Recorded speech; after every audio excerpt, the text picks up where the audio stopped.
Yo, what it do, everybody? This your boy C-Boy Ballin, and welcome to Talk NBA TV.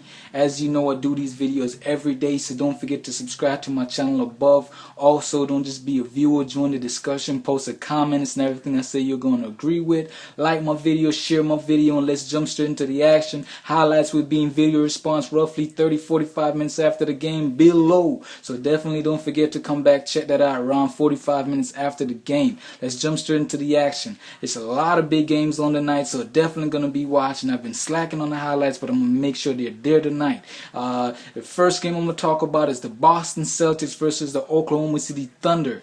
Boston on a 4-game losing streak. OKC going for the 11th consecutive home win, and that is big time for OKC. Kevin Durant and Russell Westbrook have been phenomenal. After performing a massacre, 91 points, the dynamic duo came back and scored 62. Boston is in trouble because they're going to be playing without Rajon Rondo. Kevin Garnett is probably not going to be playing for personal reasons. Jermaine O'Neal is going to be out. Brendan Bash is out. Boston is all the way banged up. Without a floor general like Rajon Rondo, and Kevin Garnett ain't going to probably not be there regardless if Kevin Garnett plays or not. Kevin Durant and Russell Westbrook is going to just continue their dominance and do what they do best, and that's score the basketball and make teams look like shit. Basically, they have a big game versus the Los Angeles Lakers tomorrow, so they want to finish Boston in 3 quarters. So they have 3 quarters to beat Boston. If they don't beat Boston in 3 quarters, fatigue is definitely gonna play a factor versus them on the Los Angeles Lakers, and they know that, so they have to destroy Boston. Like I said, this is a game for the OKC Thunder. They are at home, 11 consecutive win. You might as well just give them the check mark, give them the W, because they're gonna win. The next game I'm gonna talk about is the Los Angeles Lakers versus the Dallas Mavericks. Game of the night. This is a big game.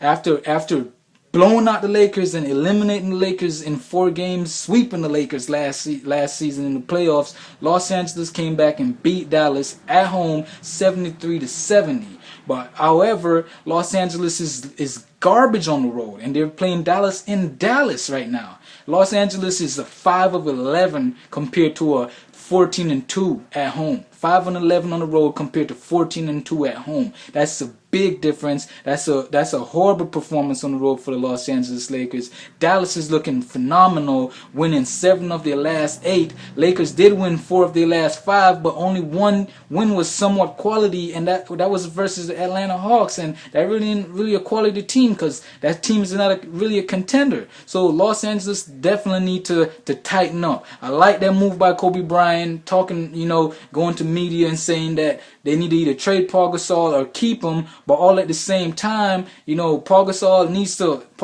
needs to understand that he's in a business, you know what I'm saying? And you have to understand that if you're talking about trading him, you have to come out every night and perform and say, this is the guy you want to trade? I'm not the guy you want to trade. Look, I'm putting up 20 points, grabbing 20 rebounds. You know what I'm saying? You got to be able to put out numbers like that, Paul Gasol. You can't let that shit bother you. If you're being traded, you're being traded. It's probably for your better so you can become a superstar for another team and sell more jerseys, make more money, whatever the hell you want to do. But, if you don't want to be traded, all you got to do is perform better.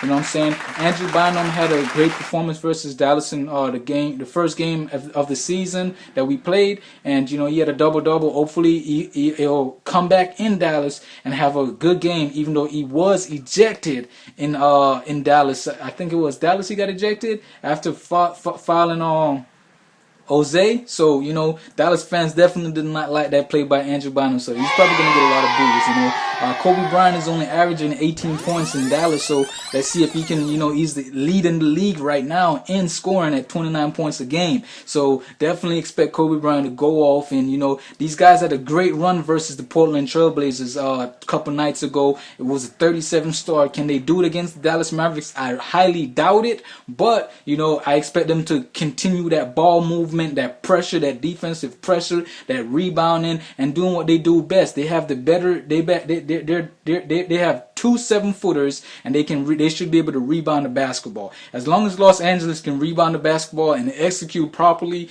this is a game for them. Dallas is definitely a veterans team, and with Lamar Odom versus on the Dallas team now, that's a major change-up. So you know Lamar Odom is definitely trying to, you know, perform his best versus his former team. So you have to keep that in mind.